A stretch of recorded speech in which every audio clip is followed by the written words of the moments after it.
성도 여러분 안녕하십니까? 2021년 10월 2일 토요 새벽 말씀 함께 나누겠습니다. 오늘 함께 나눌 하나님 말씀의 본문은 욥기 1장 6절에서 12절까지의 말씀입니다. 본문은 욥이 시험을 받게 되는 배경이 되는 하늘나라의 회의 장면이 기록되고 있습니다.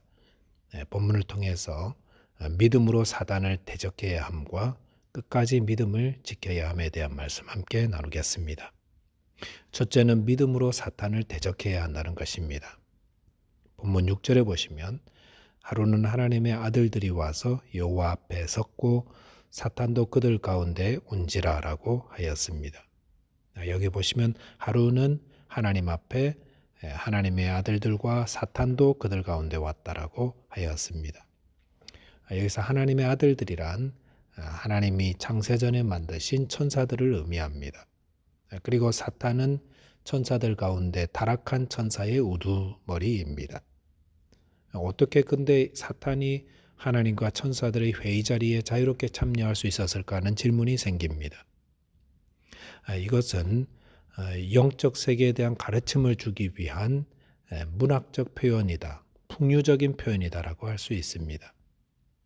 타락한 사탄은 절대로 거룩한 하나님 앞에 설 수 없습니다. 그럼에도 이렇게 표현한 것은 우리가 영적 세계에서 일어나는 일을 알지 못하기 때문에 이런 표현을 통해서 알려주는 것이라 할 수 있습니다.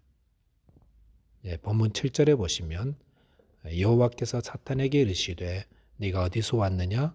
사탄이 여호와께 대답하여 이르되 땅을 두루 돌아 여기저기 다녀왔나이다라고 하였습니다. 여호와께서 사탄에게 네가 어디서 왔느냐 물었습니다. 그리고 사탄은 땅을 두루 돌아 여기저기 다녀왔나이다라고 대답하였습니다. 여기 한 가지 기억할 사실이 있는데요. 그것은 비록 욥기에서 하늘의 천상 회의 장면을 문학적이며 풍유적인 표현으로 기록한다 할지라도 분명한 사실은 사탄이 존재한다라는 것입니다. 성경은 사탄의 존재에 대해서 자주 이야기합니다. 사탄은 하와를 유혹하여 선악과를 따먹게 죄를 짓게 하였고요. 다윗 왕을 충동시켜 인구조사의 죄를 짓게도 하였습니다. 예수님이 요단강에서 세례를 받으시고 올라오실 때에 하늘에서 이는 내 사랑하는 아들이요 내 기뻐하는 자라는 음성이 들렸습니다. 그런데 그 후에 곧바로 예수님은 사단에게 시험을 받으셨습니다. 사단은 하나님을 대적하되 하나님을 경외하며 하나님이 기뻐하는 자에게도 어김없이 다가가서 유혹하며 충동질하여 죄를 짓게 합니다. 또 사탄이 하는 일은 참소하는 일입니다. 참소란 헐뜯는 겁니다. 아무리 좋은 것도 흠잡고 그럴 리 없을 거야 비꼬면서 비방하는 것이 참소입니다. 8절에서 여호와께서 사탄에게 이르시되 네가 내 종 욥을 주의하여 보았느냐? 그와 같이 온전하고 정직하여 하나님을 경외하며 악에서 떠난 자는 세상에 없느니라라고 하였을 때 9절에 보면 사탄이 욥을 참소하였습니다. 사탄은 욥이 행한 것을 부정하지는 못하고요. 욥이 그토록 온전하고 정직하며 하나님을 경외하며 악에서 떠난 이유가 하나님 복을 주셔서 그런 거라고, 복 때문에 그렇게 하는 거라고 참소하였습니다. 사탄은 참소하는 자입니다. 우리가 진심으로 행한 것을 비틀어서 마치 우리가 물욕에 눈이 멀어서 그 일을 한 것처럼 그렇게 만들고 오해시키는 자입니다. 그런 말 들려오면 얼마나 속상합니까? 그럴 때 낙심하지 말아야 합니다. 그래서 갈라디아서 6장 9절에서는 우리가 선을 행하되 낙심하지 말지니라고 하였습니다. 사탄은 우리의 진심을 거짓으로 비틀어서 참소하는 자입니다. 그런 말 들려올 때 낙심하지 마십시오. 욥도 참소를 받았습니다.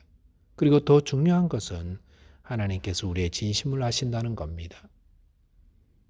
베드로전서 5장 8절 9절에서는 근신하라 깨어라 너희 대적 마귀가 우는 사자같이 두루 다니며 삼킬 자를 찾나니 너희는 믿음을 굳건하게 하여 그를 대적하라라고 하였습니다. 성도는 대적 마귀가 우리를 참수함을 알아서 근신하며 깨어 있어야 합니다. 사탄과 그의 졸개들은 마지막 날 하나님의 심판을 받아 다 영원한 불못에 던져지는데 그때까지 계속해서 하나님을 대적하며 성도를 유혹하며 잠수할 것입니다. 저와 여러분께서 깨어 기도하며 성령의 도움을 입어 사탄의 대적을 능히 이기게 되시기를 바라겠습니다. 두 번째는 끝까지 믿음을 지켜야 한다는 겁니다. 본문 11절에 보시면 사탄이 이렇게 잠수하지요.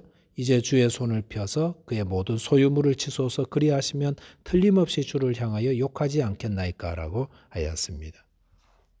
사탄은 하나님께 욥의 모든 소유물을 치시도록 건의했습니다. 그러면 욥이 하나님을 욕하게 될 거라고 했습니다. 이런 사탄의 논리는 매우 단순하지요. 즉 욥이 하나님을 그토록 경외하며 섬기는 이유는 하나님이 욥에게 복을 주셔서 이 땅의 소유가 넉넉하기 때문이다라는 겁니다. 바꾸어서 이걸 말하면은 만약 욥이 하나님이 주신 복을 다 잃어버린다면은 그가 지금 가지고 있는 믿음이나 하나님을 경외함도 다 거품처럼 사라질 거다라는 겁니다.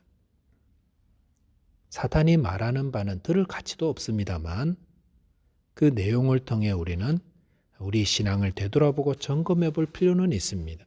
즉 우리가 하나님을 이렇게 지금 믿고 섬기는 이유가 혹시 하나님이 주신 복 때문인가 하는 것이고요.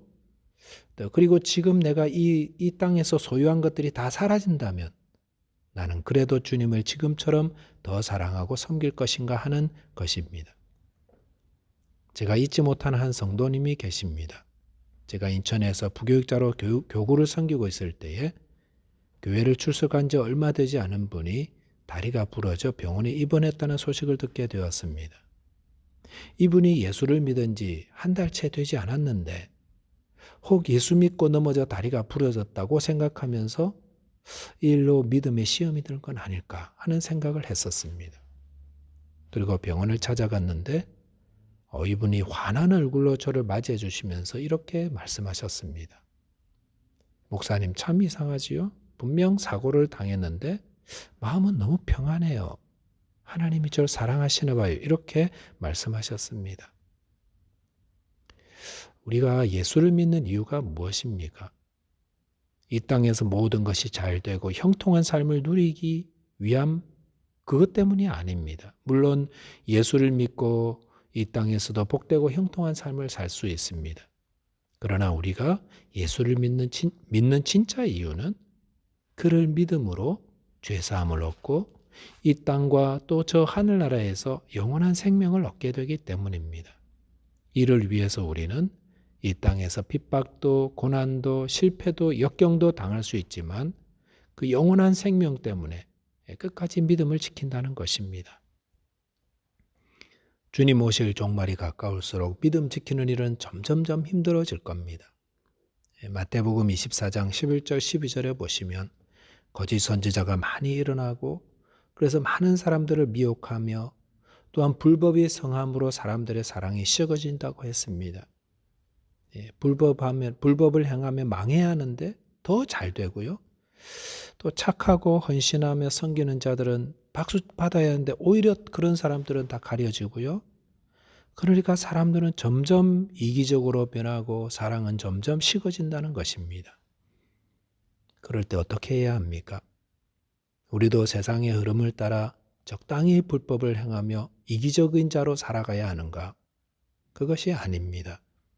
마태복음 24장 13절에서 예수님은 그러나 끝까지 견디는 자는 구원을 얻으리라라고 하였습니다. 예수 믿고 복음을 살아가는 사람들, 이 땅에서 불법이 성하고 사랑이 식어질 때라도 끝까지 주님 가르쳐 주신 그 복음을 붙들고 믿음으로 지킴으로 구원을 얻는 자 된다는 것입니다. 말씀을 정리하겠습니다. 마귀는 우는 사자같이 오늘도 우리가 믿음으로 살지 못하도록 죄짓게 만들려고 미혹하며 충동질합니다. 그러므로 깨어 있어야 합니다. 또한 우리가 가진 믿음을 지키기 위해서는 성령의 도움을 구해야 합니다. 그리고 끝까지 인내해야 하겠습니다. 기도하겠습니다. 하나님 아버지, 저희로 욥의 신앙을 배워 주님의 기쁨 되는 자 되게 하여 주옵소서. 믿음을 굳건히 붙잡아 마귀를 대적하되 끝까지 인내하며 승리하도록 주님 도와주옵소서. 예수 그리스도 이름으로 기도하옵나이다. 아멘. 네, 오늘도 믿음으로 살아서 하나님의 기쁨 되는 하루 되시기 바라겠습니다. 감사합니다.